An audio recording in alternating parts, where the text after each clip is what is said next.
arms towards the sun. You feel the warmth of the rays, and then you know you're alive and you don't have to be afraid. Welcome to the Bassline, everyone.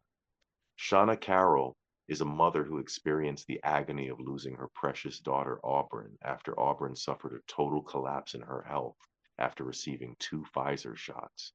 Despite the immeasurable pain of such an experience, Shanna is courageously speaking out to demand answers and justice for her daughter. I'm humbled to introduce the mother of Aubrynn, Shanna Carroll, to the Bassline. How are you this evening, Shanna? I'm okay. How are you? I'm well, thank you. Thank you so much for joining me. Mm. Um, well, first of all, ladies and gentlemen, this is a pre-recorded show. That's why I said this evening. We are not live in studio as of yet. There are still a few technical things being ironed out in the new Progressive Radio Network facility, but I'm not going to promise when. Just very soon we'll have a live show. So again, apologies for that, but thankfully we have Zoom and we are going to continue with programming by any means possible here. So, um, thank you for tuning in as always. Please check out my Substack. Please follow me on Twitter at EarthDriver. Um, please check out jeremiahhosea.com. Of course, the ways you can support this program are one, subscribing to my Substack, two, paying for a chess lesson. I'm also the founder of remotelearningchess.com. Go to jeremiahhosea.com, buy a song, or if you insist, you can make just a direct cash donation, but I'd rather offer you one of those various things that I offer, which is my writing, my chess lessons, my original music, and I thank you for all your support in whatever form or fashion that it appears. Thank you for sharing the articles. And thank you, first of all, for tuning in. But I'm going to ask that everyone please do their best to spread the word about this program because the whole point of this program is to educate the public, to elevate the public conversation. And it's not supposed to be a secret, basically. So I don't mean to aggrandize myself, but I do want many, many, many more people to know about this program because um, there's so many great guests and so many important things that we talk about on a weekly basis that more people should hear it. Why not? That's the whole point. But without further ado, I want to talk to Shauna here, who I've met on Twitter in various Twitter spaces. She's very well respected, very present and consistent on the medical freedom scene. She's been in a lot of Twitter spaces with a lot of interesting folks, often listening, not someone who um, speaks up on all occasions, but often will sit back and listen, I've noticed. But at the same time, Shauna has a very strong voice when it comes to speaking on her daughter Aubrynn's behalf, who sadly died after receiving her Pfizer shot, as I mentioned in the introduction. And I would like for you, Shauna, as painful as it is to go through it again, please tell us about Aubrynn and the circumstances that led up to the tragedy. Thank you. Um, Auburn was a very, she wasn't one of those, in sports. She wasn't, big in like student council or anything. She was just the sweetest little thing. She didn't have very many friends. She chose it that way. Her circle was small. She was very big on human rights, though, and wanted to become an activist of some sort. After she graduated college, she had an acceptance to Grand Valley. So through the rest of her 11th grade year and her 12th grade year, she really wanted to get involved more.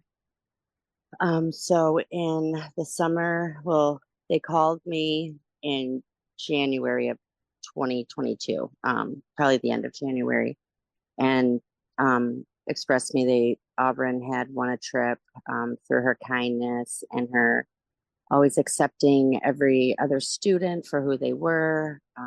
She was a bully buster, in her previous schooling, elementary school and stuff.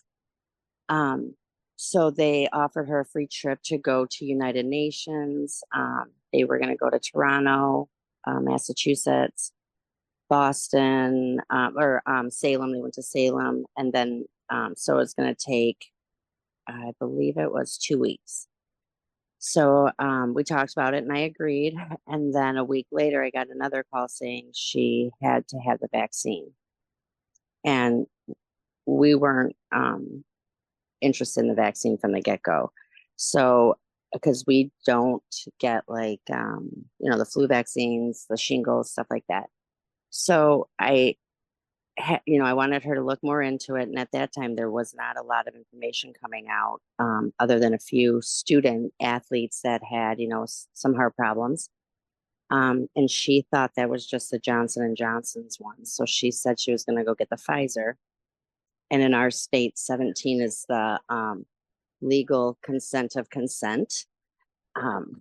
Shoot, 1 second. Hold on 1 second. Go ahead, take your Sorry, time. my toddler. All right, buddy. I Sure. know how it goes. I'm This is live radio, folks, and that's part of the beauty. so sorry, her little brother. Oh no, it's okay. I mean, one day it's gonna happen to me if I continue to produce shows in my apartment. Yeah, it's only a matter of time. So yeah, I mean, that's one thing about this show. I've mentioned it before, guys. I don't call it really a podcast. I call it a radio program because it's live. It's literally live radio, and even though it's pre-produced in this case, it's the same thing. So sorry, go ahead. Okay, I'm so sorry about that. He had to show me some sad video that he was like, that poor guy. But so in our state, like I said, 17 is age of consent. So even if I said no, she could still went and got it. And she did. She got it at a CVS. Both of them she got at a CVS here in our little city. Her first one was on June 7th, and then her second one was June 28th, 2022. And they had to have it by a certain deadline, which she met. So then they boarded a plane, and it was her first plane ride. And Aubrynn never left my side longer than like maybe a few nights when she would go to her dad's or her grandparents, but she never like was too far from me. She was really close with me. So at the airport, I was hugging her goodbye. I was so proud of her because I'm terrified to fly. So I was, so jealous that she had the guts to go through with that, which she did. I was hugging her and I cried and I was like, please, please don't leave. And her chaperone had said, oh, mom, it's going to be fine. And then they left, and that was on July 9th. July 18th, I got a text from her at 11 in the morning. She had said, Mom, I'm sick. And I said, oh no, great. So much for that vaccine. And, she kind of chuckled a little bit, and they had a really busy itinerary. So she could only text with me. They were on a bus for a while and she had to do a big speech. So she kept in contact with me throughout that day.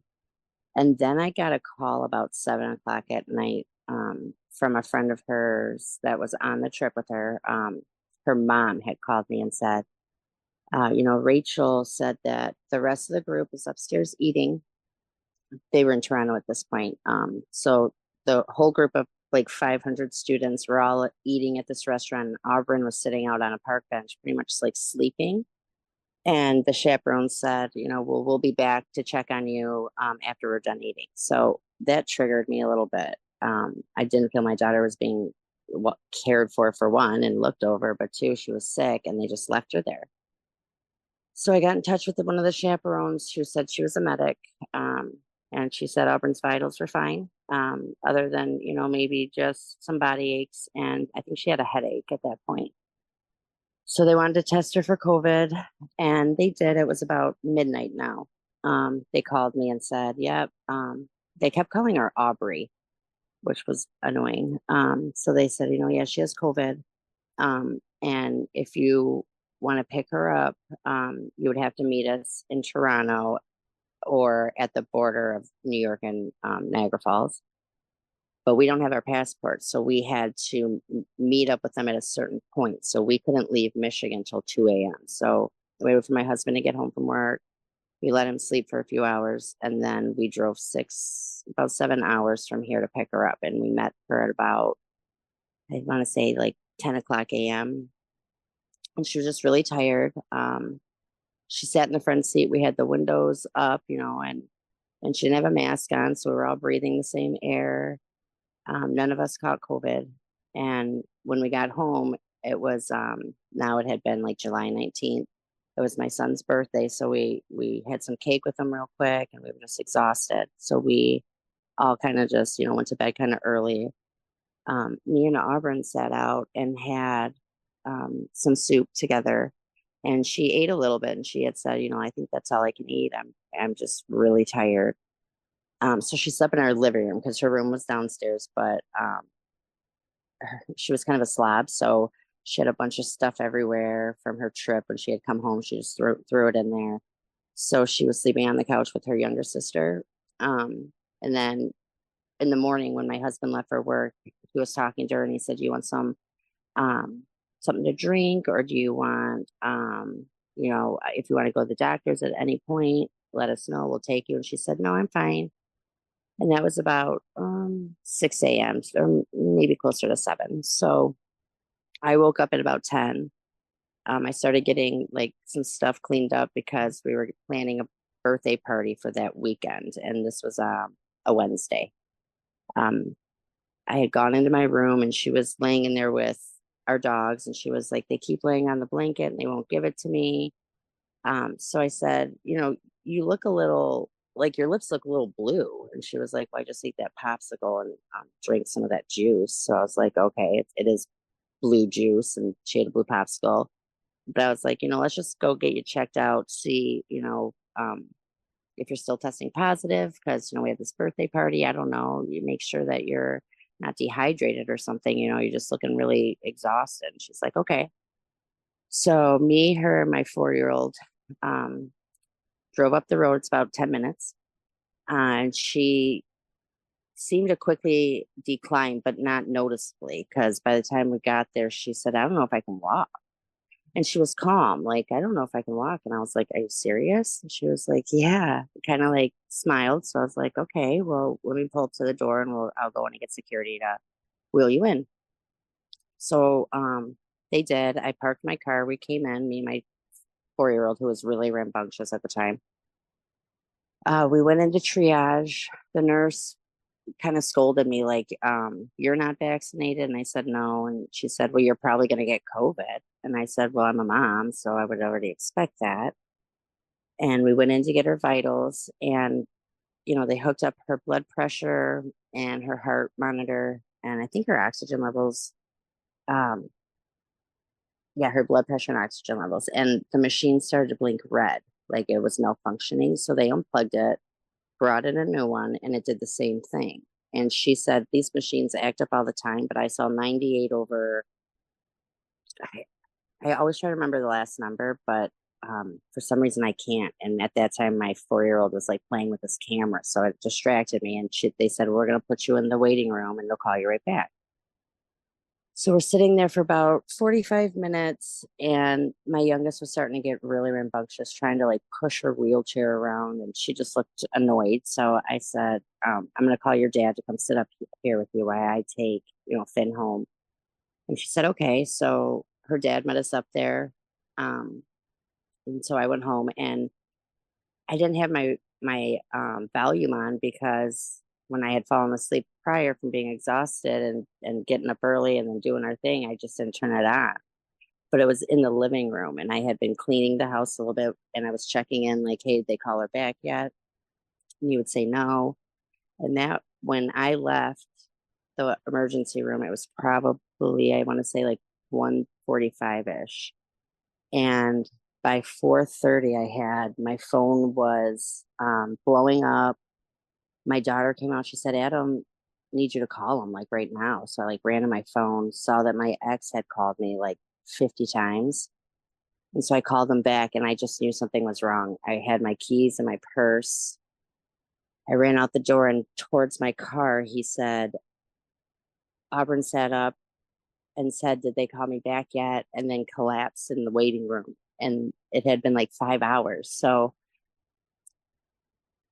they had let her sit there for 5 hours without checking or, you know, just a well checkup. I would think if someone came in distressed like that, because in her file it said she came in toxic appearing and in acute distress, and nobody checked on her. And she's 17, so why they were so mad at that? So they said she went into cardiac arrest at 17 in the middle of a waiting room. So I race up there. My mind is just, I'm calling, people to run to my house so they can sit with my other children. I believe a cop showed up there because no one could get a hold of me. And they had told my youngest that her sister had died and they needed me at the hospital, but I was already there. So my daughter was frantically freaking out. So I'd explain what's happening there. And by the time I saw Aubrynn, she had been hooked up to a ventilator, and they had gotten her chest compressions, and they had given her fentanyl, morphine, ketamine, and Dilaudid, all within maybe an hour and a half span. They took her back for a CAT scan, and as she rolled by, had looked up, to try to comfort her or hold her hand as they quickly went by, and they said, well, she woke up, we got to give her more ketamine. So they knocked her back out. Someone said something about Narcan. I'm not sure if I heard it correctly, but I think they had to give her some Narcan. So sorry, it gets so blurry sometimes. So then about 6:45-ish, they came back and said, we're going to transfer her over to the Children's Hospital in Detroit, and the helicopter is coming to pick her up. They called it Panda 1 or Panda 2. When they came in, they started unhooking Aubrynn, and they couldn't understand why they had her hooked up in such ways, why they were giving her certain medicines. They looked annoyed with the emergency room. So they flew out of the parking lot at 7:48-ish, because by the time they were in the air, she went into 2 more cardiac arrests in flight, which is maybe a 10-minute fly from the hospital they were at downtown. So by the time I came to my house, packed my stuff, my ex called me, told me that she had gone into 2 more cardiac arrest. So by the time I got to the hospital, we were just a mess, shocked, scared, worried. I didn't know what we were walking into at that point. And the doctors came back to get us and said she's hooked up to an ECMO machine. So her mattress is about 5 times, it's 5 mattresses up high because it works on gravity. She's going to look a little puffy. And I had only been away from her at that point for maybe an hour and a half. When we got in there, she looked terrible. It didn't even look like her. Her skin had started to turn more blue. Her limbs, like her fingertips, her toes, the tip of her nose looked like she was getting frostbite, basically. It was turning black. So the first night was critical. The second night was really bad. I had come home to change.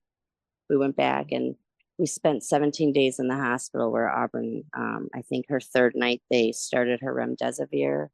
And I think his name's John. He wrote that book about the real CDC. He had stated that there was, I think, Yeah, John Baudouin. He's been a yeah, guest on yes, previously. he's awesome. And this was early on when I first got on Twitter. He was saying that there's a certain amount of medications that they give you, and it's like end of life pretty much. They were giving Aubrynn like 5 of the 8. So I was like, I'm getting her medical records. But so by I think so her ECMO machine malfunctioned twice, and the second time they had to manually pump her heart for 15 minutes while they swapped them out, and they had a team that would fly in to run her machine because people in that hospital didn't know how to run that type of ECMO, so they'd fly these nurses in. Wow. And yeah, so she had a lot of CAT scans. Her brain was active. She was dreaming. I could tell when she was crying in pain. We had to switch her pain medication up. She would open her eyes to commands. We always played her music in there, like all the time. So she was like, her heart rate was nice and calm. She was just very calming. But I would say August 2nd, her health started to decline a little worse. She got candida, or I think it's MRSA she had gotten, um, thrush throughout her whole body. Her kidneys were starting to shut down. And on the 6th, after they had switched out her ECMO and had to pump her heart, or yeah, they had to do chest compressions. That next morning, I had called, and because I had to come home with my 2 kids every night and stay with them because they were just a wreck. And we'd call and we'd always check in and be like, how's our girl? And that morning he said, not good. And I said, well, what do you mean? And he said, we have to take her off the machines today. So that night before I had left, and they said that her eyes were dilating perfectly, everything looked good. I had arrived home like at 2 a.m., maybe 4 a.m. that morning, and I had only slept for like an hour. So I'm like, how did she decline so bad? And my ex had said, well, they want to do another medication, but they won't know if it's working for another 2 days. And that's when I had to become strong for her and her voice. And I said, she can't do 2 more days. She's tired. She's weak. I feel that she needs to let go. We have to allow her to. I could just tell that it was time. I couldn't let her suffer anymore. And I didn't want to give more hope, just to have her come crashing down again, because everyone would be so hopeful. We had to go through amputation talk. She would have had to lose all 4 limbs. So we were prepared. My husband was prepared to, get her, because he works for U of M. So we were talking to like a lot of U of M doctors on prosthetics and home care. So it was like a huge wave of emotions, and she was done. So we had to shut the machines off on August 6th of 2022. So they labeled, I think it was about 10 minutes after the room cleared out. We were surrounded by a ton of family who they didn't want to let up, but my oldest went down and demanded to let our support system come up and sit outside the room, because Aubrynn was in it's like a high infectious disease room where the air is like ventilated. It's like sucked up and out, but there was a big glass wall that we could remove to get her bed in and out. And I had looked up and my whole support system was outside.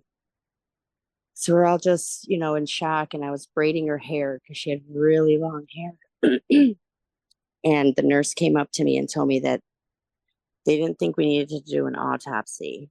And with my mind being so just in shock, my children have never been in the hospital like that. We've never been sick like that.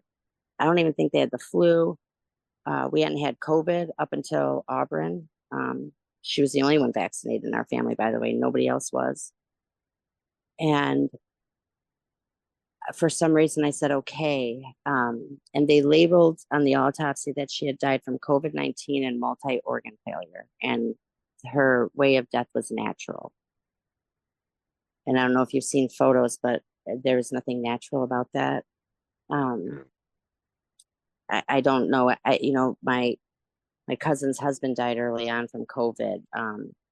She's now looking into hospital protocol with remdesivir, but he didn't look like that. Like, black hands, black limbs, her nose.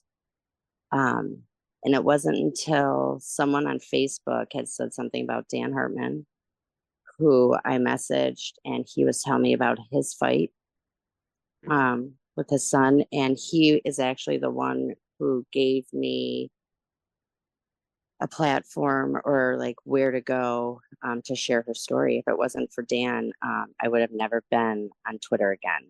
I use it for music promoting, God, years ago. And I had just stopped. And if it wasn't for him, I wouldn't have started, I would have just let it go. But I wish I knew now, or I wish I knew then what I am finding out now, because she would probably still be here with me. So that's Aubrynn's story. Yeah, I've heard it before, but it's just I can't even imagine what you've experienced, and it's so earth-shaking to hear you describe this. I mean, It I'm gets so sorry that you've been through. thank thank you. I mean, it's still it's like it happened yesterday. I can still see our I'm sure. family, I'm my sure. daughter Sophie going in and trying to say goodbye to her because no one knew that we were going to wake up and have to do that, and she couldn't even handle it. She went in there. um I think she went to go say I love you. um I'm going to miss you. I miss you already. Something about who am I going to talk to or some, and just broke down, and she had to leave. She couldn't handle it. It was extreme. I still wake up and can't believe that this is now my life. Yeah, I'm sure. So as far as the timeline goes of some of this stuff, first of all, when she received her first shot, because the Pfizer is this, two shot series was the initial thing. That was before they mentioned you were going to have to take boosters ad infinitum. But when it was the original two-shot series, do you recall her having a reaction to the first one, or did she have a significant Um, reaction to the first shot? I do remember her arm being sore, just like how like if you were, she had her childhood ones. It wasn't until 2014 that Michigan allowed parents to have the rights over if you want to be vaccinated for school or not. You just have to get exemptions, go to the health department. So with her other ones, we just thought, okay, you're gonna have a sore arm because it's in the muscle. So her first one, yeah, but then her second one, she was fine. But for And her, then and then what was the time difference between her second shot and when her health 20 started days, breaking down? 20 days. 20 days. And I found it weird when I got her, I had gotten out her vaccine card, and both doses are the same batch number. Like some people have different batch numbers Yeah. for each jet or shot they get, and hers are the same. It's the Wow. exact same number, which I found out.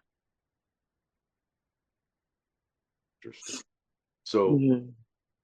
what was your experience with, or was there any, in terms of your interaction with the medical facility after her death? Was there, did you get to speak to doctors? Did you get to speak to anybody in charge about what had transpired? Um, How much discourse was there with the hospital after her Afterwards, none. I was never told to go. I mean, they were amazing to us there. She had infectious disease doctors. There was always like, they'd come in and speak to us, they'd call us, they would. But after, um, this nurse reached out to me, and she was very touched by Aubryn and just everything that had happened. And I didn't have any initial interaction with any of them until maybe 3 months ago, when that same nurse who reached out prior on a Facebook messaged me again and said she had saw Auburn's story and that she agrees that she had felt as if the vaccine caused a major role in Auburn's health decline. Yeah. And that's And the only interaction I had with any doctor through there. in general, she was in good health Hmm. Yeah. up to this point, Um, right? yeah. In fact, we got a lawyer kind of early on. And they wanted us to go get her medical records from her pediatrician. So I did. And it's literally just yearly checkups, like maybe strep throat here and there, normal kid stuff, but nothing, nothing like the worst part of our health as a family was my gallbladder. And that is probably the only surgery anyone's ever had in my family. Like my kids have never even had stitches or broken bones. So So have her health you, was perfect. right? And it kind of, as far as something I brought up before previously on this program, and it's sort of a theme in my last Substack article. The fact of people having pre-existing conditions is also used to sweep vaccine injury and death under the rug as well. Hmm. Because we say, oh, well, the person had this condition or that condition. Yeah, but they had managed that condition, and then they took this shot, and then they died. So let's not just put it off on the original condition. But in this case, we're talking about a perfectly healthy person. And I feel And like reading her medical records now that I got them, it's like they were trying to find every other cause because they knew she was fully vaccinated. It states it in big red letters. And, but like they were looking for leukemia, all kind, it's all negative. But I feel like they didn't feel like it was just COVID. You know what I'm saying? Like they were digging deep into things without telling me. And myocarditis was one of her diagnoses, and they never verbally told me that in the hospital when she was there. yeah, it really is such a horror show what's happened in terms of they push this on everybody, and then when Mhm. people get severely injured and die, they turn away and they don't want to see the harm of what they've done to people. They want to act like nothing's happened. I mean, it's infuriating, but it's really hard to understand. It's mind-boggling as far as And what's happening in our society that this is being allowed. yeah, it makes me think like how many people have actually lost their loved ones to that, and they trust their doctors, like Yeah. someone said they're supposed to tell you to contact VAERS or to make a report through VAERS or they are, and nobody told me about that in the medical at the hospital or anything. In fact, I didn't find out about until February of this year to report to Yeah. them. Yeah, I mean, this perfectly ties in again with my previous article as well as my previous interview with Welcome the Eagle, Albert Benavides, who he referenced a nurse who was doing VAERS reports, who was going above and beyond, so to speak, because they're not told to do VAERS reports, but she happened to be aware of it. And after assisting people in, I think he said 74 VAERS reports, they had her fired. What? So not only not telling people they're not telling people about it, number one. They're certainly Hmm. not telling people the technical procedure of going about it, number two. And number three, there we have evidence of someone actually being fired for using the system that everyone was supposed to be aware of. But I'm pointing out repeatedly at this point that it's a contradiction in terms, frankly, to even say VAERS, which is, of course, an acronym for the Vaccine Adverse Event Reporting System, because they said safe and effective, safe and Hmm. effective. So if you say VAERS to report a VAERS injury after your safe and effective vaccine, well, it's clearly not that safe, clearly, but we weren't supposed Yeah, to know about adverse I hate events. that they say that safe and effective. People be like, well, she died from COVID. And then I have to keep saying that, well, she was fully vaccinated. And when you're fully vaccinated, according to all these pro vaxxers, they're safe and effective and it shouldn't put you in the hospital if you get COVID. Like we had COVID 3 months after my whole family. We were perfectly Right. fine. Like there's no reason why all of us unvaccinated, had very mild symptoms of COVID. Yeah, the first night sucked. My body's, yeah, I was cold to the bone, but we were alive and moving around. And, I think we watched every season of Bluey, but, and Yeah, I I've had mean, COVID the three whole thing times is since so then. preposterous in terms Mhm. of they made this claim. Well, first of all, they scared everybody with the whole notion of asymptomatic transmission, right? So Right. it's Oh, like, yeah. they said, oh, well, 80% of the cases, and don't quote me on that, whatever percentage they claimed all kinds of things, but they said a vast majority, or at least a good portion of the cases were quote unquote asymptomatic. But then they give you a symptom reducing vaccine. Well, maybe I would have been an asymptomatic case in the first place.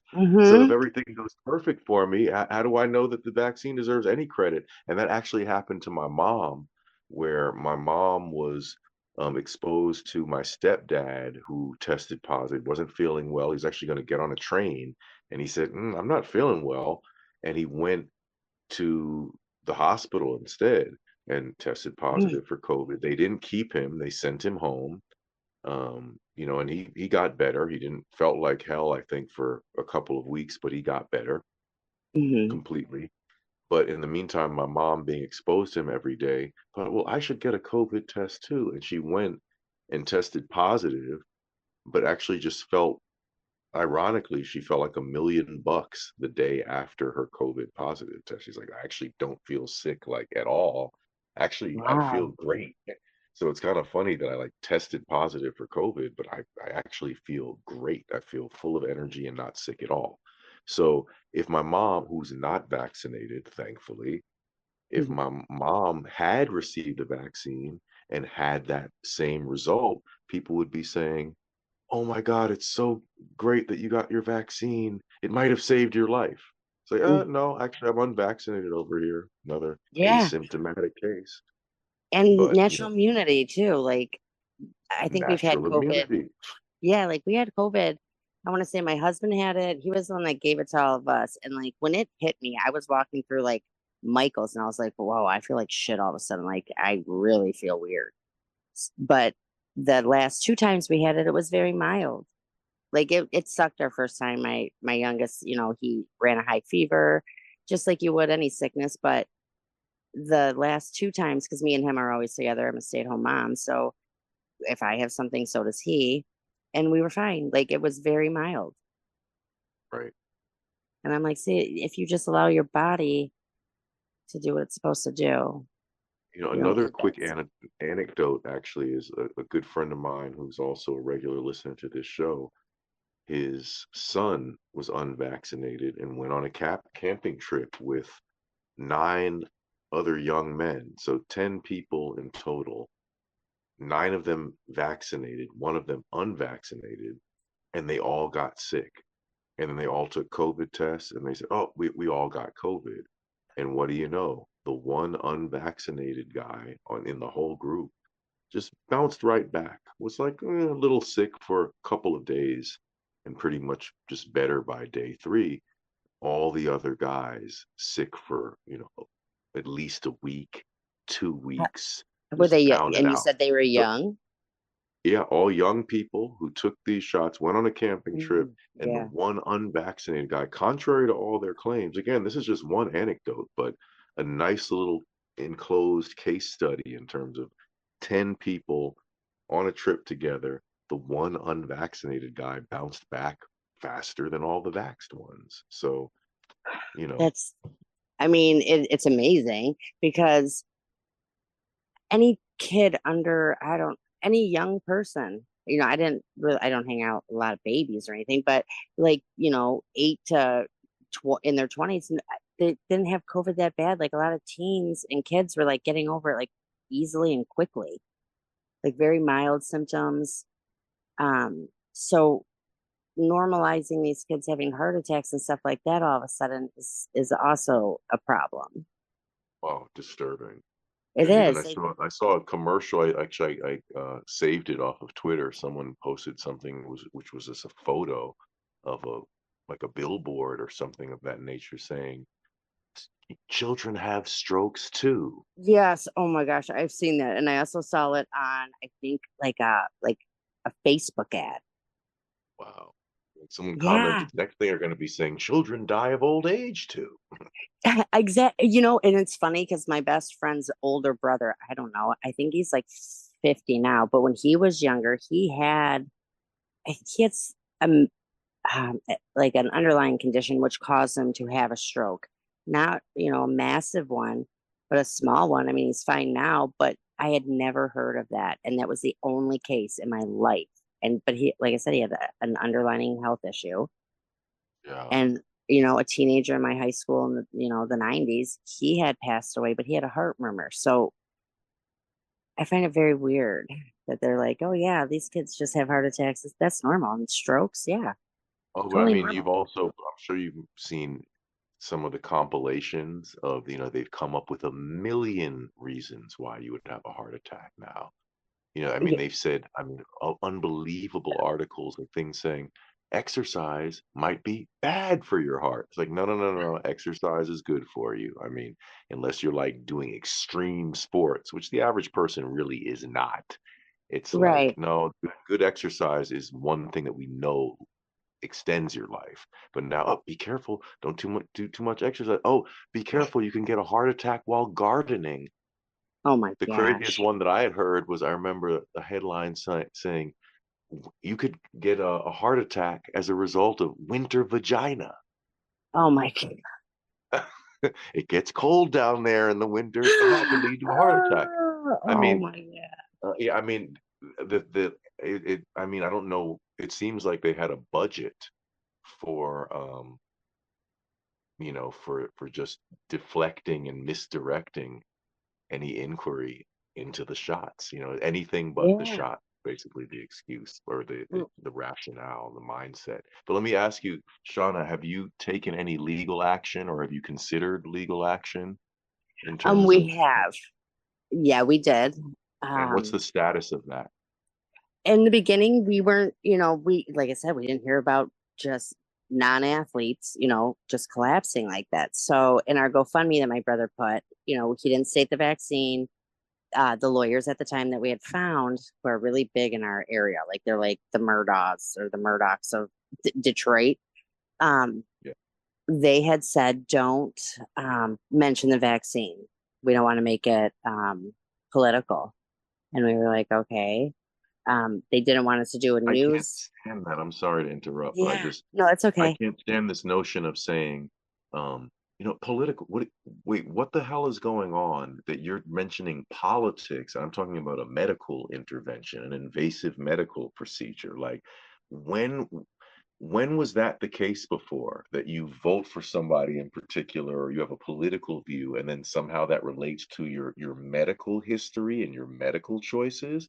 Yeah, I you don't don't want. understand how we got to that place, for one, and why everyone's acting like it's normal for two, I think they didn't want me to like out it or give concern for people and t- make them. Hesitancy. I'm sorry. Oh, you cut out real quick.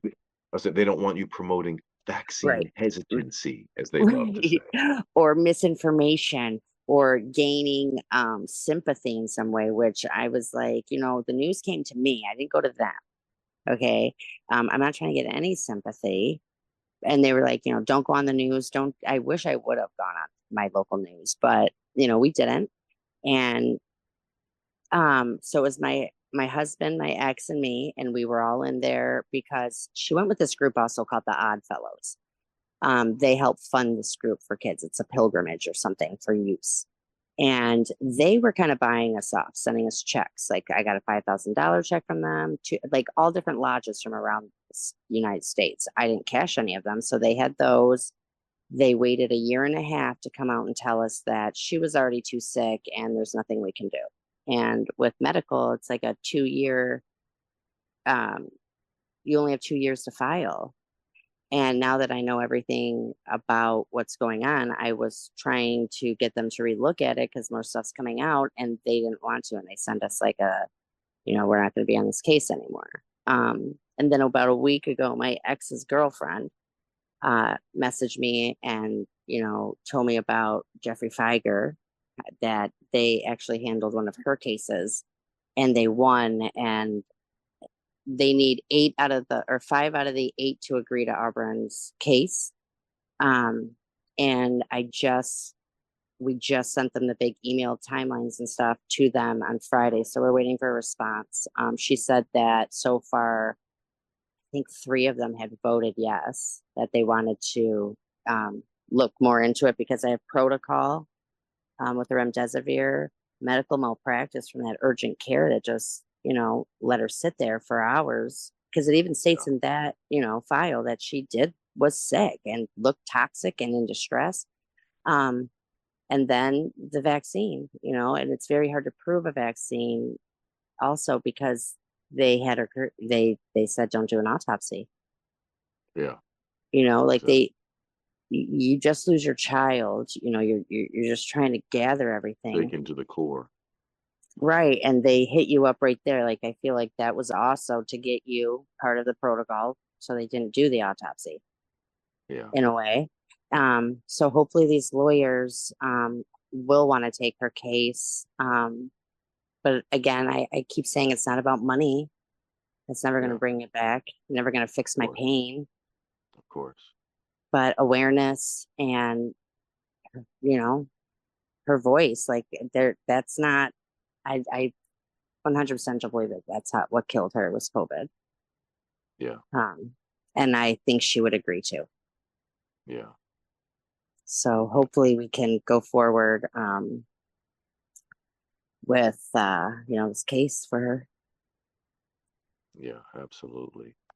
So I want to ask you, you're actually the first guest of your kind on my program, meaning I've had many doctors on this program, I've had scientists on this program, I've had lawyers on this program, I've had journalists on this program, I've had academics on this program, I've had vaccine injured individuals on this program, but I haven't Yeah. had someone who lost a loved one as a result of this insanity that we were subjected to.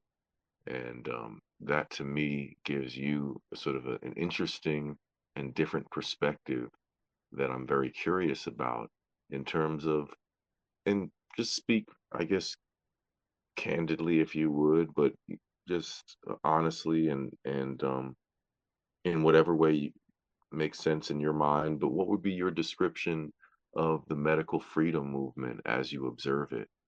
What are some of the positives and or negatives? How do you feel about the way this movement is sort of shaping up? This movement that's emerged from subsequent Um, to what we've been subjected to. I think it's a very important to have medical freedom.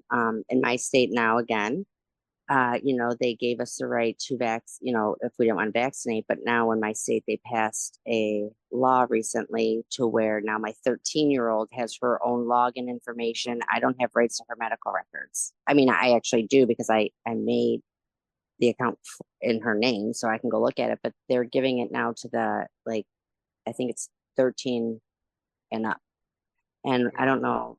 Yeah, my 13-year-old can't even remember to feed the dogs every night. So I don't know why she needs to be looking, her diet, knowing when to take her medicine. Like they don't even look at the parents anymore when they're telling them this. They tell the yeah, kid. So I feel that, my state, we desperately need to get rid of that. Um, I think everybody deserves to have a choice and freedom when it comes to your health. For one, it wasn't mandated in my state, but my daughter was mandated to get it. And because of like other states like New York and Boston and all that, Canada demanded it. Um, it gives you the right to make your own medical decisions in the hospital. If you were to be told that we're going to give you remdesivir, like they didn't tell me that they were giving her that. And I try to ask my ex every day, all the time, like, do you ever remember them doing that? And he said, no, I do not. So, they didn't even care to consult with us what we thought might have been better. So I think right, medical freedom is very important, but then you always have like a catch 22 with it or something. yeah. But the immunity with also the pharmaceutical stuff that needs to be lifted. I believe that's Right. part That of the medical 1986 freedom. act. Right. They should always be held accountable. All those vaccine injured I mean, I've lost my daughter. Dan lost his son. Ernesto lost his daughter. You got Trista. The vax injured are just pretty much lost the quality of their life as well. Like Oh, they're never sick. to get this. Yeah, It's it's terrible. terrible. And, if my mother, like my husband was vax injured like that and being terrified they're going to, not wake up because of it or just die suddenly, Yeah, it's like there's nobody's held accountable for that. And they should be. I It agree. gives it gives you more personal connections with your doctor to discuss treatment plans for you. Like my dad, he died of cancer recently. Also, he was not vaccinated and he had COVID like 3 times and on chemo and was fine through it. But Yeah, they gave him one treatment, and I was trying to, research other stuff. I'm like, there's this doctor who takes, he really looks into your type of cancer, what will work for different treatments. And my dad, he said, I've never heard of that. My doctors aren't telling me that. And within like a year, he died because they only did the chemo. Yeah. So you have more options for treatments. It's just, I'm pro-choice, and I feel like everybody should have that opportunity to make their own choices. I totally agree. And I don't think you should be forced to take something if you don't choose to. And I also think society needs to be okay with that too, because if you didn't take the vaccine, how dare you? You're selfish. I've been called selfish and all kinds of stuff Oh, that's because I did ridiculous. it. I That's know. totally ridiculous. I mean, I don't even entertain that. It's like, come on, in a society that lets over 9 million children go to sleep hungry every night, you're going to Hmm. suddenly be hyper vigilant about one particular disease and act like, oh, this is a big community thing. Why don't you be community about everything else? You know, Exactly. you're Like letting it's like, people get killed and starved and every other kind of thing, but now because of one particular respiratory ailment, now it's we are the world. I yeah, don't get I it. know. It's like jumping on a bandwagon, and I said early on, way early on, it was actually just in one of my Facebook memories, like, um, my husband had taken my son to the one of his checkups. I think it was his 2-year checkup. He wanted to do it, because at that time it was still quarantine, so only one parent could go, but they wanted to give him the chickenpox vaccine. And I was like, no. And they said, well, then you can't come back here. And I was like, I've been coming here for 20 years. My son is 20, and we have been coming here since he was born. And over a chickenpox vaccine. And I had said, if they come out with a COVID one, and we denied that, are we going to be allowed in? And she said, no. And that's when I was like, I don't want to, that's weird. I've never been told that. And that's when I Yeah, was like, well, not for us. I mean, and now it's also just amazing the fact of, well, if you're concerned about me being vaccinated or not, well, then your vaccine doesn't work. Plain and simple. Right. I mean, how are you going to argue your way around that? You took the vaccine. You should be just fine.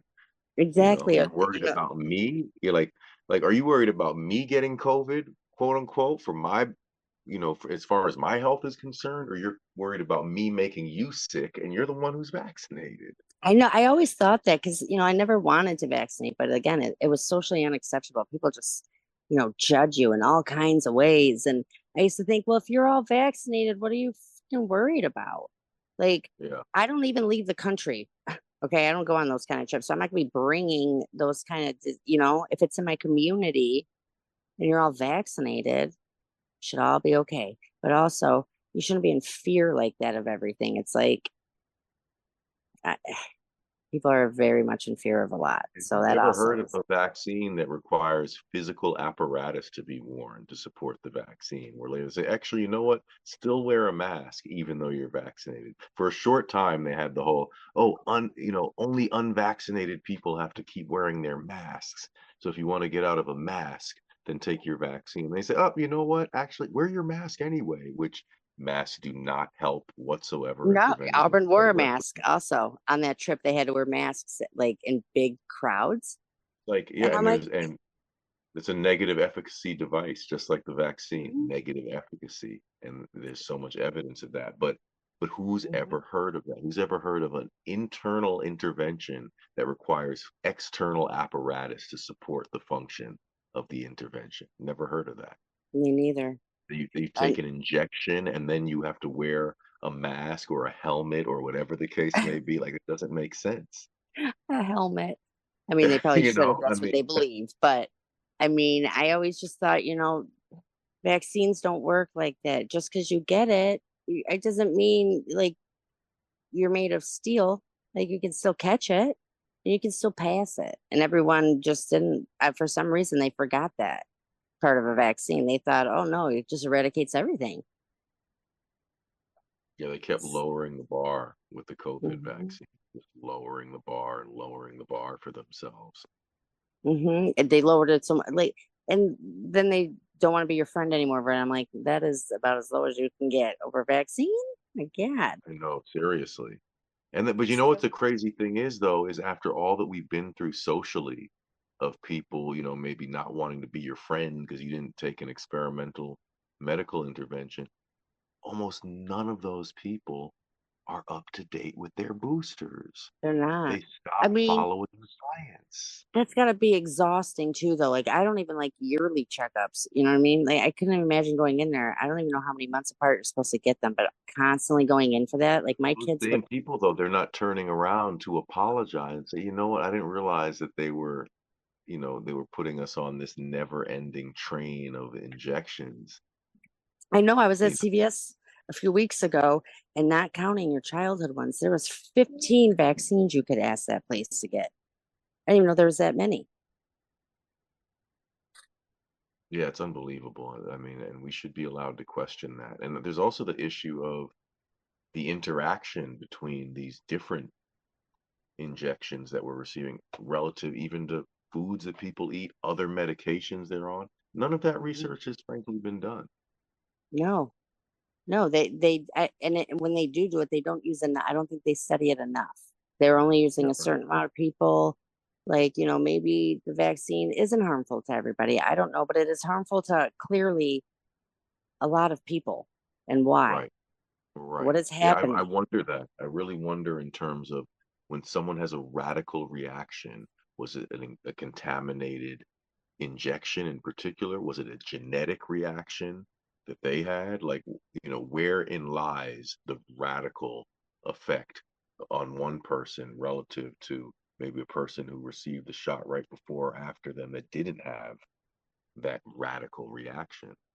Right. And they'll be like, well, you could have an autoimmune disease. And I feel like if you are, an adult, 40, I think you would know at some point that you had an autoimmune disease to begin with. And now they're saying, well, these people that are vaccinated, well, they just have autoimmune disorders. And, that was just the Yeah, effect. That's what happens. yeah. And I'm like, I feel like they would know. They would have a symptom of that.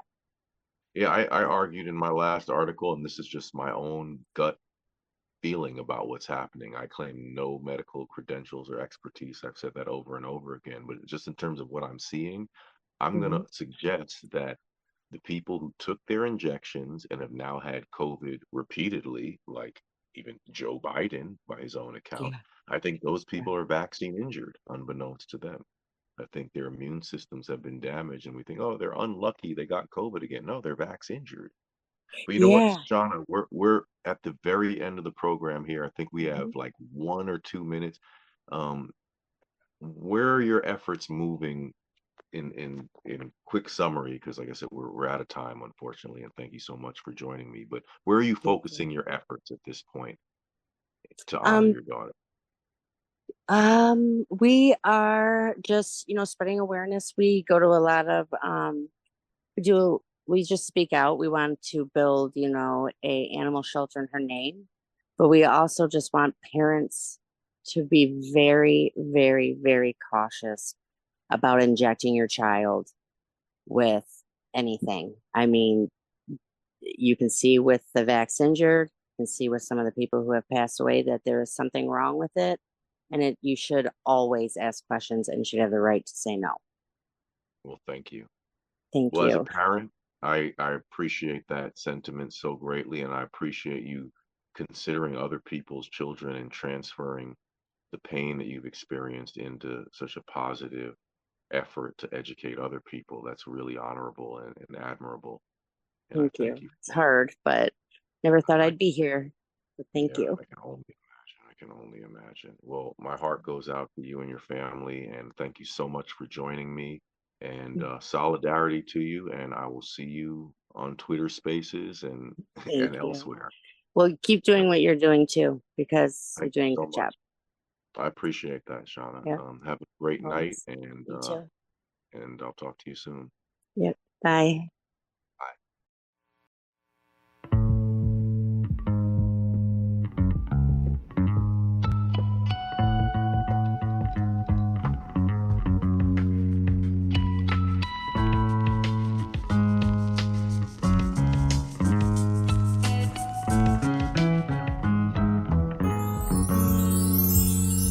When you walk with open arms towards the sun, you feel the warmth of the rays, and then you know you're alive and you You don't have to be afraid of anything, 'cause you know the truth, and the truth is love, yes it is. Wasn't what they said to you, or anything that you learned from a book or from the news. It's not like that, 'cause it's a thing. It is something that you do. Doop doop doop a doo.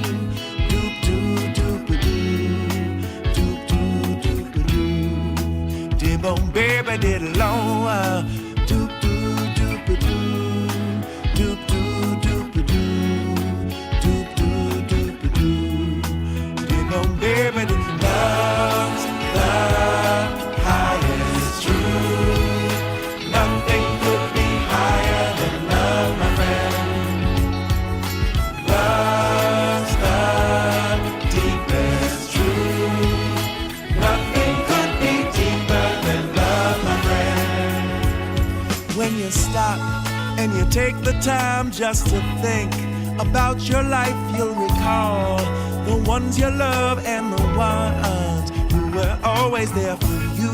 Better thank those friends better. You better make amends. Go and tell them now, yeah.